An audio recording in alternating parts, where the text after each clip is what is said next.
So ngayong araw dahil ang aming doktor dito na kapitbahay, meron silang misyon sa kabilang barangay na libreng tuli. Aba, ginrab na namin nang makalibre kami ng tuli dahil ngayong araw na to, May 8, 2026, araw ng Friday. Ayan, tutuliin na si Kuya Tyler sa kanyang edad na 10 years old. Bago po ang lahat, gusto ko pong magpasalamat kay Dr. Carlos Bindia. Ikaw na po ang bahala sa binata ko. At ito na nga, pagdating namin, marami nang nakapila at marami na rin pong doktor sa loob. So ang aming doktor po na si Dr. Carlos Bindia. Unang-una po si Tyler ang kanyang tutuliin. Hindi kami pwedeng pumasok. So abangan na namin si Kuya dito sa labas.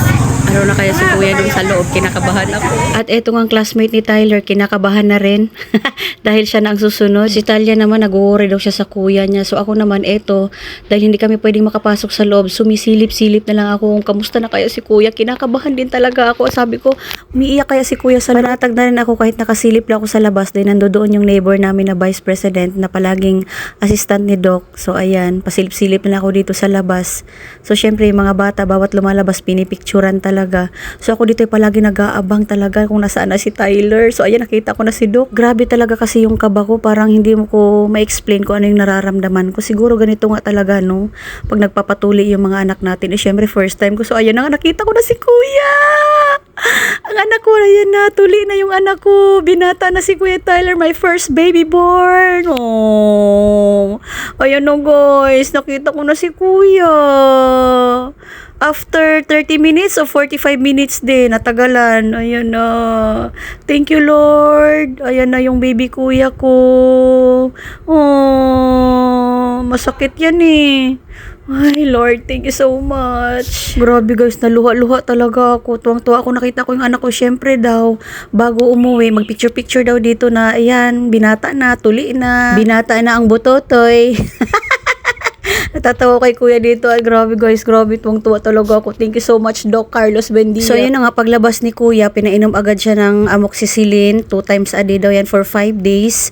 So, pinainom ko na dahil nakakain naman na siya ng breakfast. So, diba guys, libre na nga yung tuli, tapos libre pa yung mga gamot nila na iinumin for 5 days yan. So, after ng amoxicillin, iinom din siya ng Mipinamic.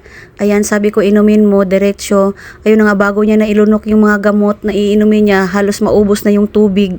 Dahil nga, hindi daw niya malunok-lunok yung gamot. Dahil syempre guys, first time niyang uminom ng gamot na ganyan. Tingnan niyo si Kuya. Grabe guys, tuwang-tuwa talaga ako, natuli na si Kuya. For the first time, may binata na talaga ako guys.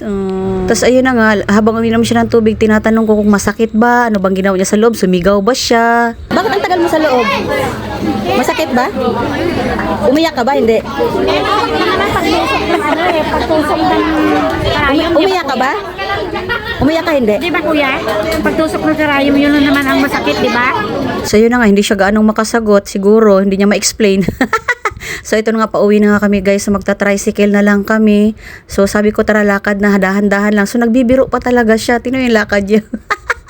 So hindi ko na pinasuot yung damit na parang dress kasi nga yung short niya maluwag naman, tinanggal lang yung brief. So sa bahay na lang niya yung susuotin. Yan guys, nasa bahay na si Kuya. Nak, congratulations nak. Binata ka na nak. May 8, 2026, araw ng Friday. Binata na si Kuya. Hi Kuya. Ano, hindi ba masakit? Okay lang, di ba? Para lang siyang kagat ng langgam. Ayun na guys, oh. Kaano na siya, kararating lang namin ng bahay. Kaya siya ng apple. Kaya. At eto na nga, dahil bagong tuli, ayan, binilhan ko si Kuya ng McDo, yung paborito niyang pagkain para sa kanyang lunch. At syempre guys, sarap na sarap siya. Syempre naman, no, ititreat natin dahil tuli na si Kuya eh. Binata na siya. Oh. At syempre guys, si Talia guys, ayan, kasali yan syempre.